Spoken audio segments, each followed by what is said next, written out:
Hello guys, आपको thumbnail से पता चल ही गया होगा कि हम आज किस टॉपिक पर बात करने वाले हैं। हम ये देखते हैं कि आए दिन जितने भी स्कॉलरशिप्स हैं या किसी भी गवर्नमेंट्स पैसे फंड है, किसी भी गवर्नमेंट्स पैसे हैं, वो सबसे ऊपर हेडिंग में ही लिखते हैं कि आधार से अकाउंट सीड होना चाहिए, एनपीसीआई होना चाहिए। और इसी डाउट को आज हम क्लियर करेंगे और इसी डाउट पे हम बात करेंगे। आज बात करेंगे कि आधार सीडिंग, आधार लिंकिंग और आधार मैपिंग क्या होता है। सबसे पहले हम लोग समझने के लिए चलते हैं मेरा सॉफ्ट के वेबसाइट पे, जहाँ पर हमें ये सबसे ऊपर लिखी हुई हेडिंग में आ जाती है कि जिन छात्रों का अकाउंट लिंक नहीं है वो अपना अकाउंट सीड कराएं या एनपीसीआई कराएं। इसका सबसे सिंपल सॉल्यूशन है, यहाँ पे कुछ इंस्ट्रक्शन भी पढ़ लेते हैं। सभी छात्रों को सूचित किया जाता है कि जिनका भी आधार आपके बैंक खाता से सीधे डीबीटी नहीं है वो बैंक से तुरंत संपर्क करें, क्योंकि आधार सीडिंग और खाता से आधार लिंक अलग चीज़ें हैं। ठीक है, और यहाँ पे हम देख लेते हैं। यहाँ पे रजिस्ट्रेशन के बाद बैंक खाते को वेरिफिकेशन किया जाएगा, यानी कि आपका बैंक सीडिंग या एनपीसीआई चेक किया जाएगा। चेक करने के बाद जैसे ही वेरीफाइड होगा आपके मोबाइल पे आईडी पासवर्ड जाएगी, उस आईडी पासवर्ड को लॉगिन करके हम लोग उसका सीडिंग चेक कर पाते हैं। आधार सीडिंग चेक कैसे करते हैं, आइए देखते हैं। सबसे पहले हम यूआईडी के ऑफिशियल वेबसाइट पर जाएंगे। यहाँ पर माई आधार में जाकर अपना आधार नंबर यहाँ डालेंगे। आधार नंबर डालने के बाद आपके मोबाइल आधार नंबर डालेंगे। यहाँ पे कैप्चा डालने का ऑप्शन आएगा, यहाँ पे हम कैप्चा डालेंगे, लॉगिन विथ ओटीपी। उसके बाद हमारे नंबर पर ओटीपी आएगा।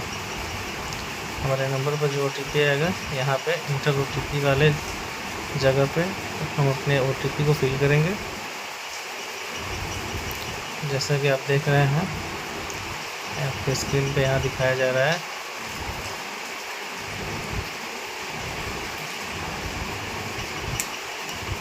ओटीपी हमारे फ़ोन पे आ गया है और हम इसे डाल रहे हैं इस पर। जैसे हम ओटीपी डाल के लॉगिन करेंगे, यहाँ पे आधार से रिलेटेड जितने भी सर्विसेज हैं सारे डिस्प्ले हो जाएंगे। और ये हमें बहुत सारा चीज़ इसमें दिख रहा है, जैसे आधार अपडेट, आधार डाउनलोड। आप यहाँ से आधार पीवीसी ऑनलाइन ऑर्डर भी कर सकते हैं, आधार ऑनलाइन अपडेट भी कर सकते हैं। यहाँ पे लेफ़्ट साइड में आपको नीचे दिख रहा होगा bank seeding status. Bank seeding status हम लोग बात कर रहे थे कि हाँ, आधार सीडिंग, एनपीसीआई, डीबीटी क्या है सारे, और आधार लिंकिंग में क्या फ़र्क है। आधार लिंक होने से सिर्फ आप अपने अकाउंट्स, ये दोस्त अब नीचे आते हैं बैंक सीडिंग स्टेटस पे।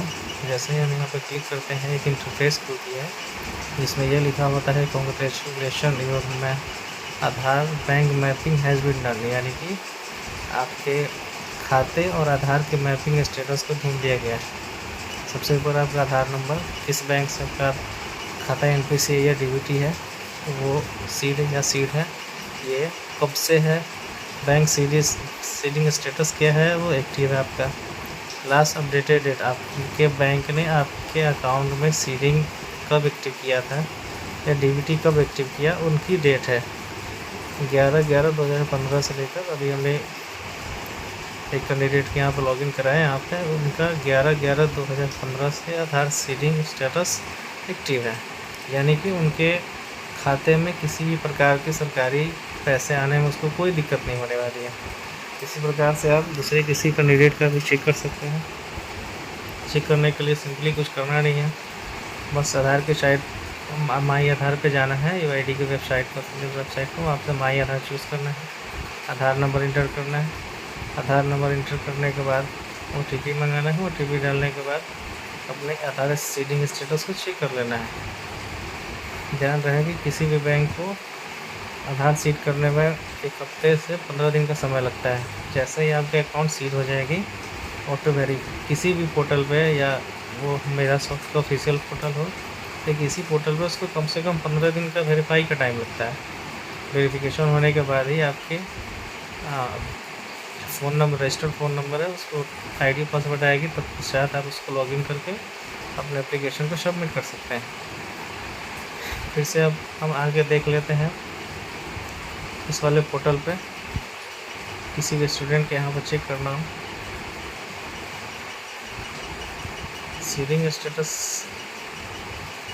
स्टेटस के बाद अब हम लोग अप्लीकांट स्टेटस में आएंगे। यहाँ पे ये चीज़ देखेंगे कि हमने जिन जिन कैंडिडेट्स का आधार वेरिफिकेशन कराया था उनका क्या स्टेटस होता है। अगर आपका अकाउंट डीबीटी के कारण छटा है, एप्लीकेशन आपका डीबीटी के कारण छटा है, एनपीसीआई या डीबीटी होने के बाद आप जैसे ही स्टेटस को चेक करेंगे स्कॉलरशिप का, यहाँ पे आपको दिखाया जाएगा कि आपका आधार वेरिफिकेशन के लिए बैंक को गया है। यानी कि ये जांच करने के लिए कि आपका अकाउंट आपके आधार से सीड हुआ है या नहीं। इसकी वेरिफिकेशन आप डिपार्टमेंट से आपके बैंक को भेज देती है। बैंक अगर डीबीटी कर दी होती है तो उसके बाद ये आपके पास इसका रिप्लाई उनके पास वो चला जाएगा और वो सक्सेसफुल वेरिफिकेशन करने के बाद आपको अब आपके मोबाइल पर यूज़र आईडी और पासवर्ड भेज देता है। कुछ कैंडिडेट्स का हम यहाँ पे देखेंगे, ईमेल पे उनका यूज़र आईडी और पासवर्ड आता है। यूज़र आईडी पासवर्ड आपको मेरा सॉफ्ट या अगर 10th वाले अप्लाई किए होंगे तो मैट्रिक के नाम से होगा। दोनों में से किसी को भी डाल के आप चेक कर सकते हैं। चेक करने के बाद यहाँ पे आपको डिस्प्ले होगी, ये आपका यूज़र आईडी पासवर्ड है और ये यूज़र आईडी पासवर्ड को डालने के बाद ही आपका एप्लीकेशन सबमिट होगा और उसके मंथ 2 मंथ जब पेमेंट डाली जाएगी तो आपके अकाउंट में आ जाएगा। थैंक यू दोस्त, थैंक यू। कैसा लगा वीडियो हमें कमेंट करके बताएं। अगर अच्छा लगा लाइक सब्सक्राइब शेयर कर दें ताकि जिनको ये चीज़ें पता नहीं हो उन्हें पता भी लग जाए और उनको सुविधा भी हो। धन्यवाद।